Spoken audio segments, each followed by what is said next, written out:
જય હિન્દ મારા ખાખીના યોદ્ધાઓને. અત્યારે કાંઈક સીસી ગ્રુપ બીની પરીક્ષા લેવાની હતી. હમણાં 5 વાગે પેપર પૂરું થયું હતું. હવે એમાં કાંઈક ગણિત રિઝનિંગ થયું ને 40 માર્કનું પૂછાણું હતું. અને ગણિત રિઝનિંગથી ઘણાય બીઆઈ છે. ખુદ હું પણ બી આવું છું અને બીજા ઘણા આપણા ફ્રેન્ડો એવા છે કે બધા ગણિત રિઝનિંગથી બહુ બીઆઈ. એમાં ગણિત તો ખાસ. એટલે ગણિત કંઈક 40 માર્કનું પૂછાણું હતું. તો એ ગણિત એકદમ વ્યવસ્થિત હતું. ટૂંકમાં આપણને ફાવે એવું હતું. આપણને ઉમેદ એવી છે કે આપણું કોન્સ્ટેબલનું પેપર આવતા રવિવારે આવે છે ત્યારે પેપર છે વ્યવસ્થિત કેવું કંઈક ગણિત પૂછે તો મજા આવી જાય ટૂંકમાં. અને બીજી વાત એ કરું કે એમાં 200 માર્કનું પેપર હતું સીસી ગ્રુપ બીનું. અને આપણે આ પીડીએફ ઘણા લોકોએ આપણી પીડીએફ લીધી છે. તમારા બધાને જોઈ લેવાની એકવાર જેટલા લોકો લીધી હોય એની વાત કરું. એમાં 40 માર્કનું કંઈક એ હતું, આ શું કહેવાય, મેથ્સ રિઝનિંગ. અને બીજું બધું એમાં ગ્રામર, ગુજરાતી વ્યાકરણ, પછી ઇકોનોમિક ટૂંકમાં અર્થશાસ્ત્ર.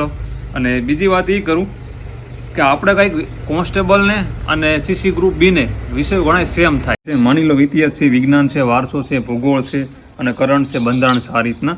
તો સમથિંગ આપણે કંઈક નોટ્સો બનાવી હતી એમાંથી કંઈક શું કહેવાય 52-53 માર્ક જેવું મને દેખાણું. મેં તો એનાલિસિસ કર્યું ને, જે લોકોએ પીડીએફ આપણી લીધી હોય એ પણ વ્યવસ્થિત જોઈ લીજો. કેમ કે આપણને નજરમાં એટલું આવ્યું છે. કેમ કે આ કરંટની છે, આ કંઈક 165 પેજની બુક છે. અને આવડી આ રહી જીસીઆરટી છે, આ 245 પેજની છે.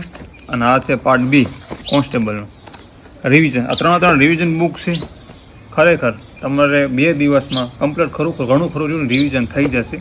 કેમ કે જ્યાં સુધી આપણે એનાલિસિસ કરવી પૂછાય ને એટલે હું આ વાત કરું. અને જેને લીધી હોય એકવાર જોઈ લેવું. દેખાય આપણો વોટ્સએપ નંબર છે, તમને ડેમો મળી જશે. ડેમો એકવાર તમારે જુઓ, તમને યોગ્ય રહે પછી લેવી. આ ત્રણેય બુકના ખાલી 99 રૂપિયા છે. કેટલા? 99 રૂપિયા દાણીને તમને પીડીએફ વોટ્સએપમાં મળી જશે. જય હિન્દ, જય માતા.